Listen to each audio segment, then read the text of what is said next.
ನಿನಗಾಗಿ ಭಾಗ 32. ವಿಕ್ರಮ್ ತನ್ನ ಗೆಳೆಯರ ಜೊತೆ ತುಂಬ ಚೆನ್ನಾಗಿ ಪಾರ್ಟಿ ಮಾಡುತ್ತಿರುತ್ತಾನೆ. ಪ್ರತಿಯೊಬ್ಬರು ಅಂದುಕೊಳ್ಳುತ್ತಾರೆ ಅವನು ಅಪ್ಪ ಆಗುತ್ತಿದ್ದಾನೆ, ಅದಕ್ಕೆ ಖುಷಿಯಿಂದ ಪಾರ್ಟಿ ಮಾಡುತ್ತಿದ್ದಾನೆ ಅಂತ. ಒಬ್ಬ ಗೆಳೆಯ ಹೇಳುತ್ತಾನೆ, ನಿನಗೆ ನಿಲ್ಲಲು ಶಕ್ತಿ ಇಲ್ಲದಿದ್ದರೂ ಕೂಡ ಮಗ ಹುಟ್ಟುತ್ತಾನೆ ಅಂತ ತಿಳಿದ ತಕ್ಷಣ ಪಾರ್ಟಿ ಮಾಡಲು ಬಂದಿದ್ದೀಯ. ಅದಕ್ಕೆ ಇನ್ನೊಬ್ಬ ಹೇಳುತ್ತಾನೆ, ಮಗ ಅಂತ ಹೇಗೆ ಹೇಳುತ್ತೀಯ, ಮಗಳೇ ಹುಟ್ಟಬಹುದು ಅಲ್ಲವೇ ಅಂತ. ಇಲ್ಲ ವಿಕ್ರಮ್, ಹುಲಿಯ ಹೊಟ್ಟೆಯಲ್ಲಿ ಹುಲಿಯೇ ಹುಟ್ಟುತ್ತದೆ, ಬೇಕಾದರೂ ನೋಡು, ಅವನಿಗೆ ಒಂದಲ್ಲ 2 ಗಂಡು ಮಕ್ಕಳಾಗುತ್ತದೆ. ಈ ಮಾತಿಗೆ ಅವನು ಯಾವುದೇ ಪ್ರತಿಕ್ರಿಯೆ ನೀಡಲಿಲ್ಲ. ಅವನಿಗೆ ಗೊತ್ತು, ಅವನಿಗೆ ಇನ್ನೆಂದೂ ಮಕ್ಕಳಾಗುವುದಿಲ್ಲ. ದಮಯಂತಿ ತನ್ನನ್ನು ಬಿಟ್ಟು ಹೊರಟು ಹೋದರೆ ಇನ್ಯಾರನ್ನೂ ಕೂಡ ಮದುವೆ ಆಗುವುದಿಲ್ಲ. ಅದಕ್ಕೆ ಇನ್ನೊಬ್ಬ ಹೇಳುತ್ತಾನೆ, ಹೌದು, ಆ ಅನುಭವ ತುಂಬ ಅದ್ಭುತವಾದದ್ದು.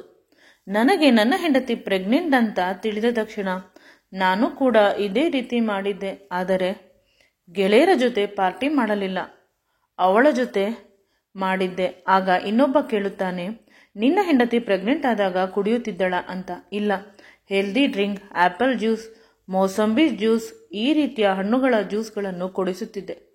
ಅವಳು ಪ್ರೆಗ್ನೆಂಟ್ ಅಂತ ತಿಳಿದ ಮೇಲೆ ನಾನು ಕೂಡ ಕುಡಿಯುವುದನ್ನು ಬಿಟ್ಟಿದ್ದೆ.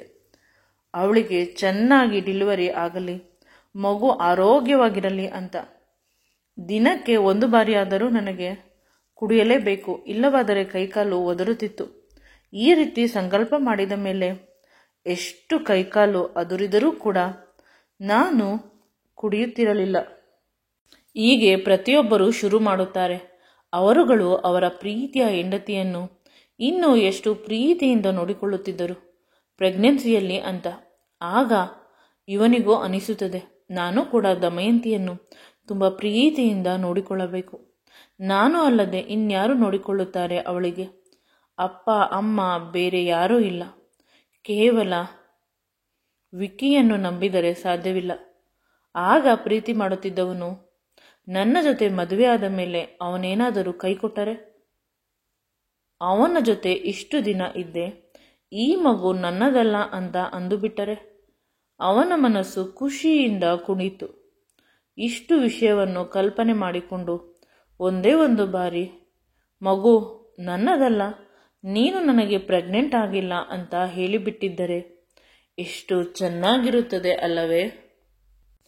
ಪದೇ ಪದೇ ಅವನು ಇದೇ ರೀತಿ ಆಗಲಿ ಅಂತ ಅಂದುಕೊಂಡ. ಅವನ ಗೆಳೆಯರು, ನೀನು ಅಪ್ಪ ಆಗುತ್ತಿದ್ದೀಯಾ, ತುಂಬ ದಿನಗಳಾಗಿದೆ. ನಿನ್ನ ಹೆಂಡತಿ ಬಂದ ಮೇಲೆ ನೀನು ಕುಡಿಯುವುದನ್ನು ಮರೆತೇ ಬಿಟ್ಟಿದ್ದೀಯಾ, ಇಂದು ಕುಡಿಯಲೇಬೇಕು ಅಂತ ಅವನಿಗೆ ಹಿಂದೆ ಕುಡಿಸಲು ಶುರು ಮಾಡಿದರು. ಅವನು ಸಂಪೂರ್ಣವಾಗಿ ಕುಡಿದಿದ್ದಾನೆ. ದೇಹದಲ್ಲಿ ಸ್ವಲ್ಪ ಕೂಡ ಜಾಗವಿಲ್ಲ. ಇನ್ನು ನನ್ನ ಕೈಯಲ್ಲಿ ಕುಡಿಯಲು ಸಾಧ್ಯವಿಲ್ಲ. ಮನೆಗೆ ಯಾವುದೇ ಕಾರಣಕ್ಕೂ ಹೋಗುವುದಿಲ್ಲ. ಈ ಪರಿಸ್ಥಿತಿಯಲ್ಲಿ ದಮಯಂತಿ ನನ್ನನ್ನು ನೋಡಿದರೆ ತುಂಬ ಬೇಸರ ಮಾಡಿಕೊಳ್ಳುತ್ತಾಳೆ. ವಿಕ್ಕಿ ಕುಡಿಯುವುದಿಲ್ಲ ಅಂತ ಹೇಳಿದ್ದಳು. ನಾನು ಇಷ್ಟೊಂದು ಕುಡಿದು ಹೋದರೆ ಅಸಹ್ಯ ಪಟ್ಟುಕೊಳ್ಳುತ್ತಾಳೆ. ಅವನಿಗೆ ಈಗ ತಾನು ಯಾವುದೇ ಹೆಚ್ಚು ಕಡಿಮೆ ಮಾಡಲು ಕೂಡ ಭಯವಾಗುತ್ತದೆ. ಡ್ರೈವರ್ನ ಕರೆದು ಹೇಳುತ್ತಾನೆ, ನಾನು ರೆಸಾರ್ಟ್ನ ನನ್ನ ರೂಮಿನಲ್ಲಿ ಮಲಗುತ್ತೇನೆ, ಮನೆಗೆ ಇನ್ಫಾರ್ಮ್ ಮಾಡಿಬಿಡು.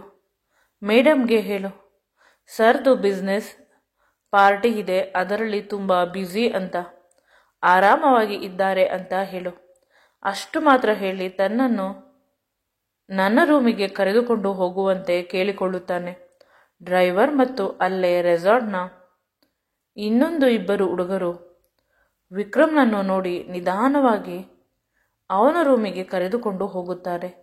ಈ ರೆಸಾರ್ಟನ್ನು ಇತ್ತೀಚೆಗೆ 2-3 ವರ್ಷಗಳ ಹಿಂದೆ ವಿಕ್ರಮ್ ಮಾಡಿದ್ದು. ಇದು ತುಂಬ ಸುಂದರವಾಗಿದ್ದು ತುಂಬ ಕಾಸ್ಟ್ಲಿ ಕೂಡ. ಇದರಿಂದ ಅವನಿಗೆ ತುಂಬ ಚೆನ್ನಾಗಿ ಸಂಪಾದನೆ ಆಗುತ್ತದೆ. ತುಂಬ ಚಿಕ್ಕ ವಯಸ್ಸಿಗೆ ಅವನು ತುಂಬ ಜಾಸ್ತಿ ಆಸ್ತಿ ಸಂಪಾದನೆ ಮಾಡಿದ್ದಾನೆ. ಇದರಿಂದ ಅವನಿಗೆ ಶತ್ರುಗಳು ಕೂಡ ಜಾಸ್ತಿ. ಯಾರಾದರೂ ಸ್ವಂತ ಶ್ರಮದಿಂದ ಚೆನ್ನಾಗಿ ಬೆಳೆದರೆ ಅದನ್ನು ಸುತ್ತಮುತ್ತಲಿನ ಸಮಾಜ ಸಹಿಸುವುದಿಲ್ಲ. ಅದು ಸಹಜ ಕೂಡ ಅಲ್ಲವೇ? ಸ್ವಂತ ತಾಯಿಯೇ ಕೂಡ ಅವನ ಏಳಿಗೆಯನ್ನು ನೋಡಿ ಹೊಟ್ಟೆ ಉರಿ ಪಡುತ್ತಾಳೆ.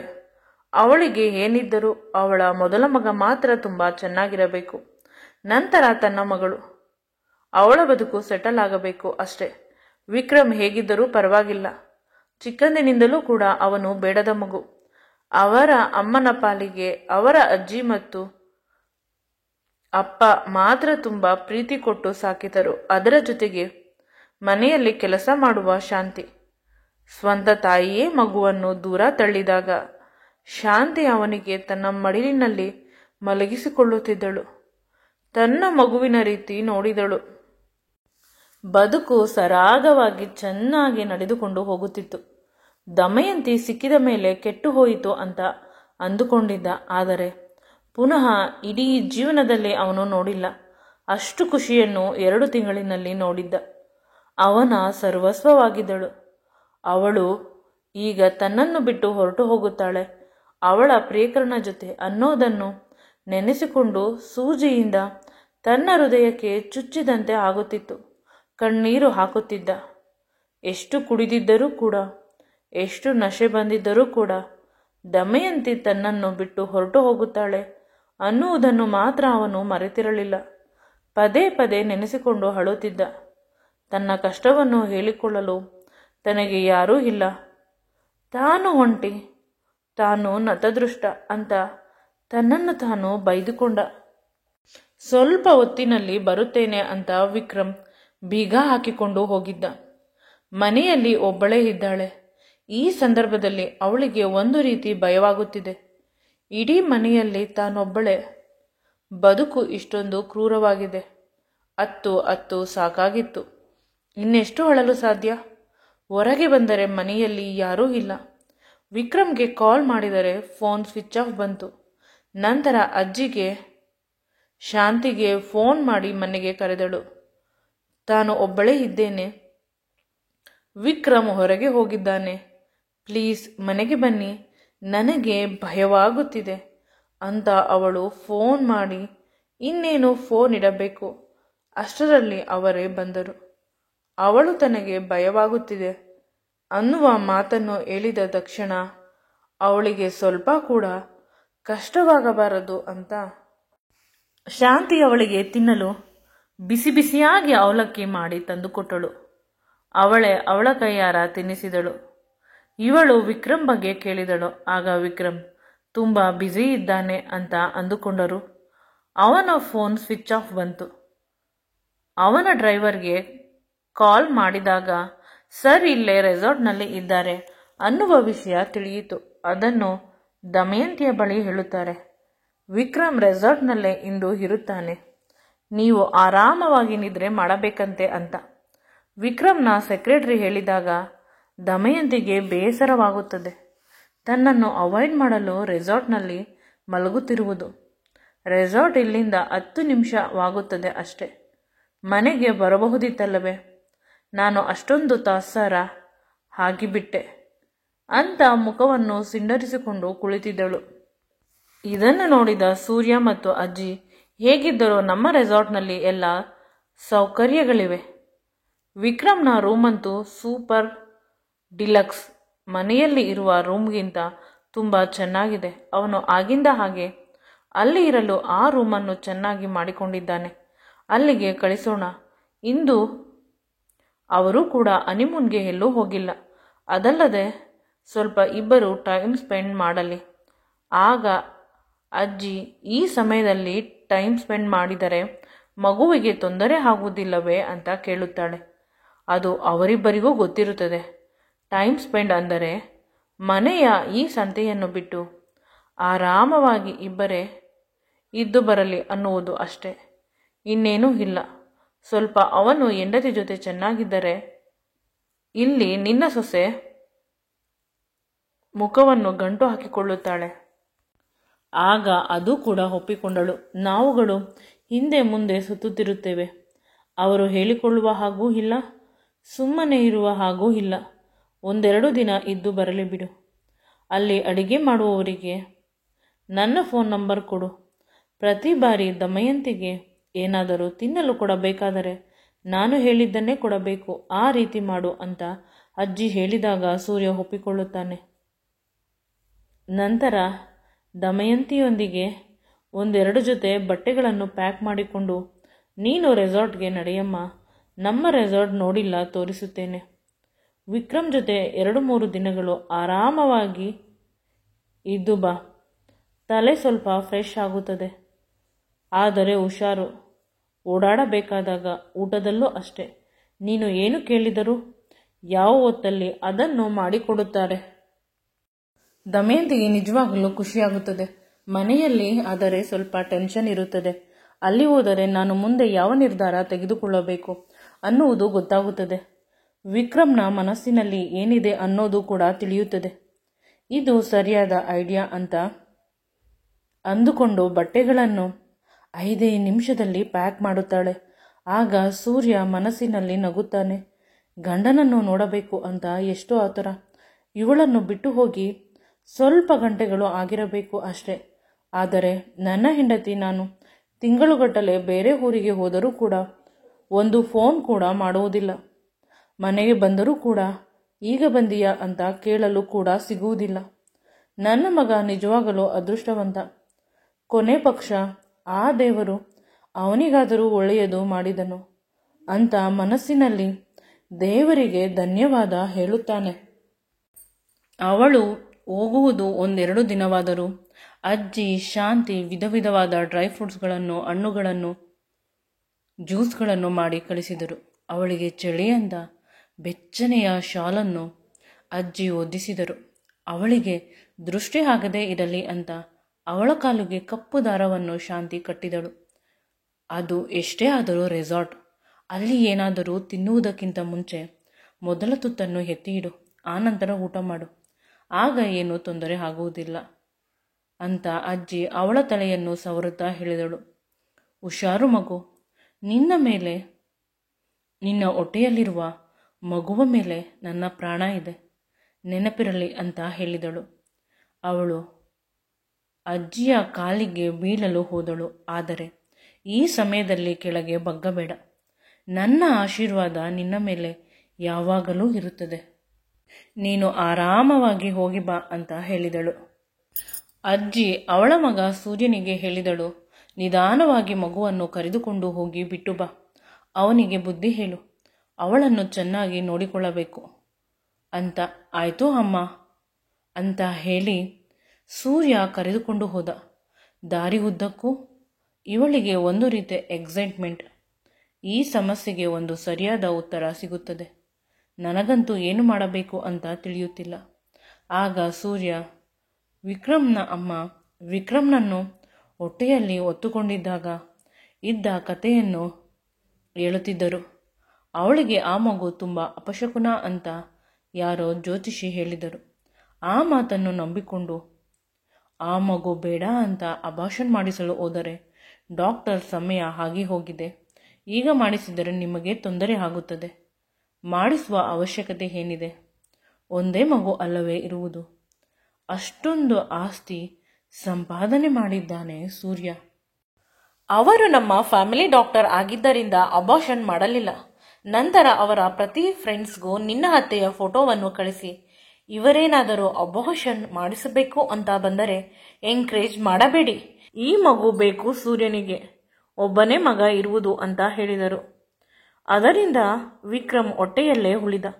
ಈ ಕೋಪಕ್ಕೆ ನಿನ್ನ ಅತ್ತೆ ತುಂಬ ಕಡೆ ಟ್ರಾವೆಲ್ ಮಾಡುತ್ತಿದ್ದರು, ಲಾಂಗ್ ಟ್ರಿಪ್ಗಳಿಗೆ ಹೋಗುತ್ತಿದ್ದಳು ಮಗುವಿಗೆ ತೊಂದರೆ ಆಗಲಿ ಅಂತ. ಆದರೂ ಅವನು ತುಂಬ ಸ್ಟ್ರಾಂಗ್. ಹೊಟ್ಟೆಯಲ್ಲಿ ಇದ್ದಾಗಲೇ ಅವರ ಅಮ್ಮನ ದ್ವೇಷವನ್ನು, ಅವರ ಅಮ್ಮನ ಕೋಪವನ್ನು ತಡೆದುಕೊಂಡಿದ್ದ. ಅವನ ಮಗುವು ಕೂಡ ಅಷ್ಟೇ ಸ್ಟ್ರಾಂಗ್ ಆಗಿರುತ್ತಾನೆ, ವಿಕ್ರಮ್ಗಿಂತ ಹೆಚ್ಚು ಪ್ರಕಾಶಮಾನವಾಗಿ ಬೆಳೆಯುತ್ತಾನೆ. ಆ ಮಾತುಗಳನ್ನು ಹೇಳಬೇಕಾದಾಗ ಅವನ ಕಣ್ಣುಗಳಲ್ಲಿ ಒಂದು ರೀತಿಯ ಮಿಂಚು ಇತ್ತು.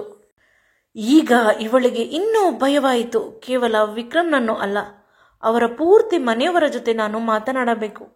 ಎಲ್ಲರ ಭಾವನೆಗಳು ಈ ಮಗುವಿನ ಜೊತೆ ಬೆರೆಯುವುದಕ್ಕಿಂತ ಮುಂಚೆ ಕತ್ತರಿಸಬೇಕು. ವಿಕ್ರಮ್ ಜೊತೆ ಮಾತನಾಡುತ್ತೇನೆ. ಅವನು ನನ್ನ ಮಗುವನ್ನು ಒಪ್ಪಿಕೊಂಡರೆ ಅವನ ಜೊತೆಯೇ ಇರುತ್ತೇನೆ. ವಿಕ್ಕಿಗೆ ಈ ವಿಷಯ ಹೇಳುವುದಿಲ್ಲ. ಅವನಿಗೆ ಹೇಳಿದರೆ ಅಲ್ಲವೇ ಗೊತ್ತಾಗುವುದು. ಅವನಿಂದ ಡಿಸ್ಟೆನ್ಸ್ ಮೇಂಟೈನ್ ಮಾಡುತ್ತೇನೆ ನಾನು. ಆಗ ಈ ಮನೆಯವರ ಭಾವನೆಗಳಿಗೆ ತೊಂದರೆ ಆಗುವುದಿಲ್ಲ. ಅಷ್ಟರಲ್ಲಿ ರೆಸಾರ್ಟ್ ಬಂತು. ಸೂರ್ಯ ಕೆಳಗೆ ಇಳಿದು ನಿಧಾನವಾಗಿ ದಮಯಂತಿಯನ್ನು ಕೆಳಗೆ ಇಳಿಸಿಕೊಂಡ. ಅವಳನ್ನು ಎಲ್ಲರೂ ಈಗಲೇ 9 ತಿಂಗಳ ಪ್ರೆಗ್ನೆಂಟ್ ರೀತಿ ನೋಡಿಕೊಳ್ಳುತ್ತಾರೆ. ಒಮ್ಮೊಮ್ಮೆ ಅವಳಿಗೆ ಮುಜುಗರವಾದರೂ ಕೂಡ ಇದನ್ನೆಲ್ಲ ಫೇಸ್ ಮಾಡಲೇಬೇಕು. ಅವಳನ್ನು ವಿಕ್ರಮ್ ಬಳಿ ಕರೆದುಕೊಂಡು ಹೋಗುತ್ತಿರುತ್ತಾನೆ. ಆಗ ಅಲ್ಲೇ ಇದ್ದ ವಿಕ್ರಮ್ನ ಗೆಳೆಯ ವಿಕ್ರಮ್ ಆಗಲೇ ಬಂದಿದ್ದಾನೆ. ರೂಮಿನಲ್ಲಿ ರೆಸ್ಟ್ ಮಾಡುತ್ತಿದ್ದಾನೆ. ಸೊಸೆಯನ್ನು ಈಗ ಕರೆದುಕೊಂಡು ಬಂದು ಮಗನ ಜೊತೆ ಬಿಡುತ್ತಾ ಇದ್ದೀಯ. ಎಷ್ಟು ಬುದ್ಧಿವಂತ ನೀನು. ನಿಮ್ಮ ರೆಸಾರ್ಟ್ನಲ್ಲೇ ಅವರಿಬ್ಬರ ಹನಿಮೂನ್ ಆಗಿ ಹೋಗಲಿ ಅಂತ. ತುಂಬ ಜುಗ್ಗ ನೀನು ಅಂತ ತಮಾಷೆ ಮಾಡುತ್ತಾನೆ. ರೂಮಿನ ಒಳಗಡೆ ದಮಯಂತಿ ಹೋಗುತ್ತಾಳೆ. ಆಗ ಸೂರ್ಯ ವಿಕ್ರಮ್ ಎಲ್ಲಿ ಅಂತ ಕೇಳುತ್ತಾನೆ. ಮಾವ, ಅವರು ಬಾತ್ರೂಮ್ನಲ್ಲಿ ಇದ್ದಾರೆ ಅಂತ ಅನಿಸುತ್ತದೆ. ನೀರಿನ ಶಬ್ದ ಕೇಳಿಸುತ್ತಿದೆ. ನೀವು ಹೋಗಿ, ನಾನು ಆರಾಮವಾಗಿ ಇರುತ್ತೇನೆ. ಏನಾದರೂ ಬೇಕಾದರೆ ಕಾಲ್ ಮಾಡುತ್ತೇನೆ ಅಂತ ಹೇಳಿದಳು. ಸೂರ್ಯನಿಗೆ ಆದರೂ ಕೂಡ ಸ್ವಲ್ಪ ಅನುಮಾನವಿತ್ತು. ವಿಕ್ರಮ್ನನ್ನು ನೋಡಿ ಆಮೇಲೆ ಹೊರಗೆ ಹೋಗಬೇಕು ಅಂತ ಇದ್ದ. ಆದರೆ ಸೂರ್ಯನ ಗೆಳೆಯ, ನಿನ್ನ ಸೊಸೆ ಏನು ಚಿಕ್ಕ ಮಗು ಅಲ್ಲ. ಅವಳಿಗೆ ಗಂಡನ ಜೊತೆ ಹೇಗೆ ಇರಬೇಕು ಅನ್ನುವುದು ಗೊತ್ತು. ಅವರಿಬ್ಬರನ್ನು ನೆಮ್ಮದಿಯಾಗಿ ಇರಲು ನೀನು ಮತ್ತು ನಿನ್ನ ಮನೆಯವರು ಬಿಡುವುದಿಲ್ಲ. ಆಗ ಸೂರ್ಯ, ಹುಷಾರು ಮಗು, ನನ್ನ ಮಗ ಸ್ವಲ್ಪ ಹೊರಟ. ಏನಾದರೂ ಬೇಕಾದರೆ ಕಾಲ್ ಮಾಡು ಅಂತ ಹೇಳಿ ಹೋದ ಅವನ ಗೆಳೆಯನ ಜೊತೆ. ಅವಳು ಬಾಗಿಲನ್ನು ಹಾಕಿದಳು. ಆ ರೂಮನ್ನು ನೋಡಿ ಅವಳಿಗೆ ಭಯವಾಯಿತು. 5 ಸ್ಟಾರ್ ಹೋಟೆಲ್ಗಳಲ್ಲಿ ಕೂಡ ಇಷ್ಟು ಚೆನ್ನಾಗಿರುವ ರೂಮ್ ಇರುವುದಿಲ್ಲ. ಅಷ್ಟೊಂದು ಚೆನ್ನಾಗಿದೆ. ಇಲ್ಲಿ ಇರುವ ಗಾಳಿ, ಬೆಳಕು, AC, ಹಾಸಿಗೆಯನ್ನು ಮುಟ್ಟಿದರೆ ಕೈ ಒಳಗೆ ಹೋಗುತ್ತದೆ. ಅಷ್ಟೊಂದು ಮೆತ್ತಗೆ ಇದೆ. ಇಲ್ಲಿ ಇರುವ ಫರ್ನಿಚರ್, ಅದಕ್ಕೆ ಹಾಕಿರುವ ಮಾರ್ಬಲ್ಸ್ ಎಲ್ಲ ತುಂಬ ಅದ್ಭುತ. ರೂಮ್ ಡೆಕೋರೇಷನ್ಗೆ ಅಂತ ತುಂಬ ಖರ್ಚು ಮಾಡಿದ್ದಾರೆ ಅಂತ ಅನಿಸುತ್ತದೆ. ಎಲ್ಲ ರೂಮು ಇದೇ ರೀತಿ ಇರುತ್ತದೆಯಾ? ಕೇವಲ ವಿಕ್ರಮ್ನ ರೂಮ್ ಮಾತ್ರ ಈ ರೀತಿ ಇರುತ್ತದೆಯಾ ತಿಳಿದಿಲ್ಲ. ಇಷ್ಟು ಚೆನ್ನಾಗಿರುವ ರೂಮನ್ನು ಅವಳು ಜೀವನದಲ್ಲಿ ನೋಡಿಲ್ಲ. ಬಾತ್ರೂಮಿನಲ್ಲಿ ಇದ್ದ ವಿಕ್ರಮ್ ಹೊರಗೆ ಬಂದ. ದಮಯಂತಿಯನ್ನು ನೋಡಿ ತನ್ನ ಭ್ರಮೆ ಅಂತ ಅಂದುಕೊಂಡ. ಅವನಿಗೆ ನಡೆಯಲು ಕೂಡ ಆಗುತ್ತಿರಲಿಲ್ಲ. ಗೋಡೆಯನ್ನು ಹಿಡಿದುಕೊಂಡು ಬಂದ, ಏಕೆಂದರೆ ತುಂಬ ಕುಡಿದಿದ್ದ. ಅವಳನ್ನು ತುಂಬ ಪ್ರೀತಿ ಮಾಡುವುದರಿಂದ ಎಲ್ಲ ಕಡೆ ಅವಳೇ ಕಾಣುತ್ತಾಳೆ ಅಂತ ತನಗೆ ತಾನೇ ಹೇಳಿಕೊಂಡು ಹಾಸಿಗೆಯ ಮೇಲೆ ಹೋಗಿ ಮಲಗಿದ. ಅವನನ್ನು ನೋಡುತ್ತಾ ದಮಯಂತಿಗೆ ಬೇಸರವಾಯಿತು. ಚೆನ್ನಾಗಿ ಕುಡಿದಿದ್ದಾನೆ. ತನ್ನ ಮೇಲೆ ತನಗೆ ಕಂಟ್ರೋಲ್ ಇಲ್ಲದೆ ನಾನು ಬಂದಿರುವುದು ಕೂಡ ಅವನಿಗೆ ಗೊತ್ತಾಗುತ್ತಿಲ್ಲ. ಇವನ ಜೊತೆ ನಾನು ಭವಿಷ್ಯವನ್ನು ಹೇಗೆ ರೂಪಿಸಿಕೊಳ್ಳುವುದು? ಕೇವಲ ನಾನು ಮಾತ್ರ ಪ್ರೀತಿ ಮಾಡಿದರೆ ಸಾಕಾಗುವುದಿಲ್ಲ. ಅವನ ಕಡೆಯಿಂದಲೂ ಕೂಡ ಪ್ರೀತಿ ಬೇಕಲ್ಲವೇ? ಇಷ್ಟೊಂದು ಬೇಜವಾಬ್ದಾರಿತನ. ನನ್ನ ಮಗುವನ್ನು ನಿಜವಾಗಲೂ ಇವನು ತನ್ನ ಮಗು ಅಂತ ನೋಡಿಕೊಳ್ಳುತ್ತಾನಾ? ನಿದ್ರೆ ಕಣ್ಣಿನಲ್ಲೂ ಕೂಡ ಅವನು ಕುಡಿದ ಮತ್ತಿನಲ್ಲಿ ದಮಯಂತಿ ದಮಯಂತಿ ಅಂತ ಕನವರಿಸುತ್ತಿದ್ದ. ಅವಳ ಹೆಸರಿನ ಜಪ ಮಾಡುತ್ತಿದ್ದ. ಇವಳಿಗೆ ಸ್ವಲ್ಪ ಬೇಸರವಾಯಿತು. ನಂತರ ಅವನು ಹೇಳುತ್ತಾನೆ, ನಾನು ಜೀವನದಲ್ಲಿ ಯಾರನ್ನು ಇಷ್ಟಪಟ್ಟರೂ ಅವರು ನನ್ನಿಂದ ದೂರ ಹೋಗುತ್ತಾರೆ. ಹುಟ್ಟಿದ ದಿನದಿಂದಲೂ ನನ್ನ ಅಮ್ಮ ನಿಜವಾಗಲೂ ಪ್ರೀತಿ ಮಾಡಿಲ್ಲ. ಇಷ್ಟಪಟ್ಟ ತಂಗಿ ಅನಾವಶ್ಯಕವಾಗಿ ಆಸ್ಪತ್ರೆಯ ಪಾಲಾದಳು. ಅವಳು ಆರೋಗ್ಯವಾಗಿ ಹೊರಗೆ ಬರುತ್ತಾಳೆ ಅನ್ನುವ ನಂಬಿಕೆ ಕೂಡ ನನಗೆ ಹೊರಟು ಹೋಗಿದೆ. ಇನ್ನು ನೀನು, ಮೊದಲು ನಾನು ನಿನಗೆ ತುಂಬ ಕಷ್ಟ ಕೊಟ್ಟೆ, ಕ್ಷಮೆ ಇರಲಿ. ಇನ್ನೆಂದೂ ಕಷ್ಟ ಕೊಡುವುದಿಲ್ಲ. ನಿನ್ನನ್ನು ಪ್ರೀತಿಯಿಂದ ನೋಡಿಕೊಳ್ಳುತ್ತೇನೆ ಅಂತ ಬಂದರೆ ನೀನು ನಿನ್ನ ಬಾಯ್ ಫ್ರೆಂಡ್ನ ಮಗುವಿಗೆ ತಾಯಿಯಾಗುತ್ತಿದ್ದೀಯ. ನೀನೂ ಕೂಡ ನನಗೆ ಮೋಸ ಮಾಡುತ್ತಿದ್ದೀಯ. ನಿನ್ನ ಪ್ರಿಯತಮನ ಮಗುವಿಗೆ ಯಾಕೆ ತಾಯಿಯಾದೆ? ನನ್ನ ಮಗುವಿಗೆ ನೀನು ತಾಯಿ ಆಗಬಹುದಿತ್ತಲ್ಲವೇ ಅಂತ ಕನವರಿಸುತ್ತಾ ಇರುತ್ತಾನೆ. ಇವಳ ಕಣ್ಣುಗಳಲ್ಲಿ ನೀರು ಬರುತ್ತಿರುತ್ತದೆ. ಅವನಿಗೆ ಎಷ್ಟು ದುಃಖ ಆಗಿರಬಹುದು. ಡಾಕ್ಟರ್ ಕುಡಿಯಬಾರದು, ನೀವು ಬೇಗ ಹುಷಾರಾಗುವುದಿಲ್ಲ ಅಂತ ಹೇಳಿದ್ದರು. ನನ್ನ ಮೇಲೆ ನಾನು ಆಣೆ ಪ್ರಮಾಣ ಮಾಡಿಸಿಕೊಂಡಿದ್ದರೂ ಕುಡಿದಿದ್ದಾನೆ ಅಂದರೆ ಅವನ ಮನಸ್ಸು 1000 ಚೂರಾಗಿದೆ. ಕರುಳು ಹಿಂಡಿ ಬರುತ್ತಿದೆ. ನನ್ನಿಂದ ಇವನು ಎಷ್ಟು ಕಷ್ಟಪಡುತ್ತಿದ್ದಾನೆ. ನನ್ನ ಅಕ್ಕ ಮಾಡಿದ ಒಂದು ತಪ್ಪಿನಿಂದ ನನಗೆ, ವಿಕಿಗೆ, ವಿಕ್ರಮ್ಗೆ ತೊಂದರೆ ಆಗುತ್ತಿದೆ.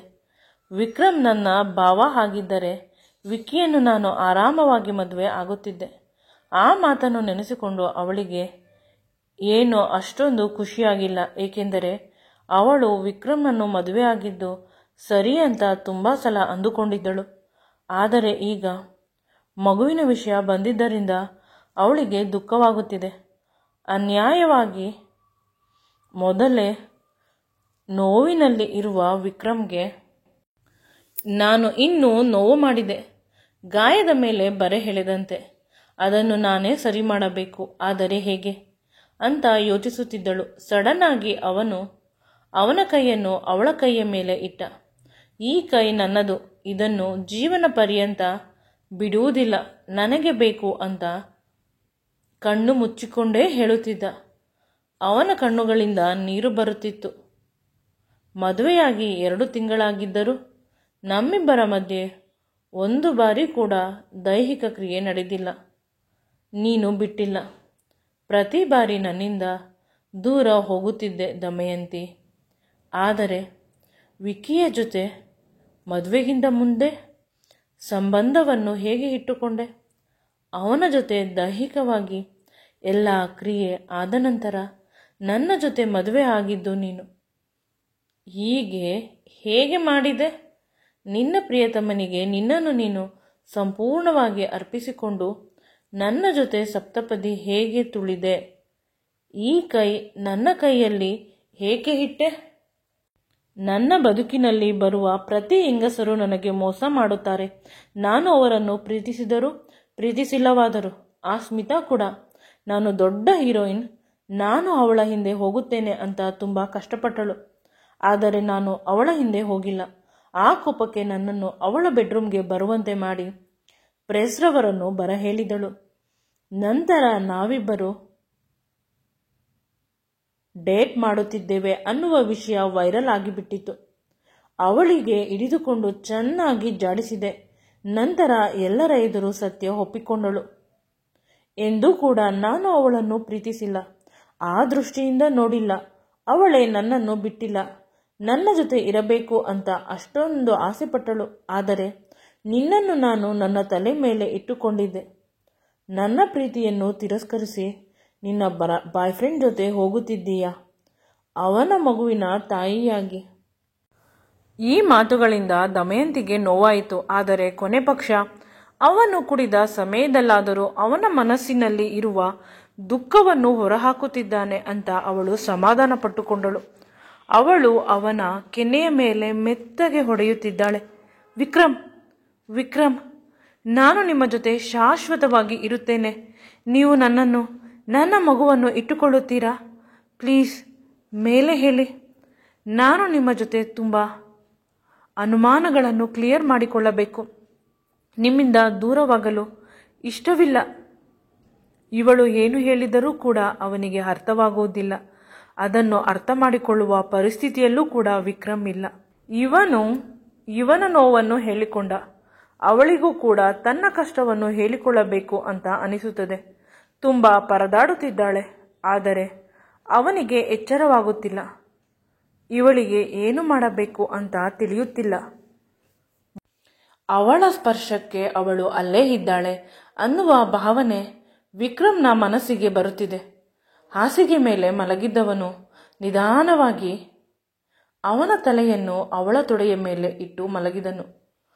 ಕಣ್ಣು ಮುಚ್ಚಿಕೊಂಡು ಕುಳಿತಿದ್ದ ದಮಯಂತಿಗೆ ಅವನು ಅವಳ ತೊಡೆಯ ಮೇಲೆ ಮಲಗಿದ್ದಕ್ಕೆ ಶಾಕ್ ಆಯಿತು. ಅಷ್ಟು ಕುಡಿದಿದ್ದರೂ ಕೂಡ ಅವನಿಗೆ ನಾನು ಎಲ್ಲಿ ಇದ್ದೇನೆ ಅನ್ನುವುದು ತಿಳಿದಿದೆ. ನನ್ನನ್ನು ಅಷ್ಟೊಂದು ಪ್ರೀತಿಸುತ್ತಿದ್ದಾನೆ. ಇದಕ್ಕಿಂತ ಸಾಕ್ಷಿ ಬೇಕಾ? ಇವನು ನನ್ನನ್ನು ಬಿಟ್ಟು ಹೋಗುವುದಿಲ್ಲ, ನನಗೆ ಮೋಸ ಮಾಡುವುದಿಲ್ಲ ಅನ್ನುವುದಕ್ಕೆ. ಅವಳು ಅವನ ತಲೆಯನ್ನು ತುಂಬ ಚೆನ್ನಾಗಿ ತನ್ನ ತೊಡೆಯ ಮೇಲೆ ಇಟ್ಟುಕೊಂಡು ಅವಳ ಮೃದುವಾದ ಬೆರಳುಗಳಿಂದ ಅವನ ಕೂದಲಿನ ಮಧ್ಯೆ ಆಟ ಆಡುತ್ತಿರುತ್ತಾಳೆ. ಈಗ ಅವನಿಗಿಂತ ಹೆಚ್ಚಾಗಿ ಅವಳಿಗೆ ಒಂದು ರೀತಿ ರಿಲ್ಯಾಕ್ಸ್ ಆಗುತ್ತಿರುತ್ತದೆ. ತನ್ನ ಎಲ್ಲ ದುಃಖವನ್ನು ಮರೆತು ಅವನ ತಲೆಯನ್ನು ನೇವರಿಸುತ್ತಿರುತ್ತಾಳೆ. ಮುಂದೆ ಈ ವಿಡಿಯೋ ನಿಮಗೆ ಇಷ್ಟವಾಗಿದ್ದಲ್ಲಿ ನನ್ನ ಚಾನಲನ್ನು ಲೈಕ್ ಮಾಡಿ, ಶೇರ್ ಮಾಡಿ ಮತ್ತು ಸಬ್ಸ್ಕ್ರೈಬ್ ಮಾಡಿ. Thank you.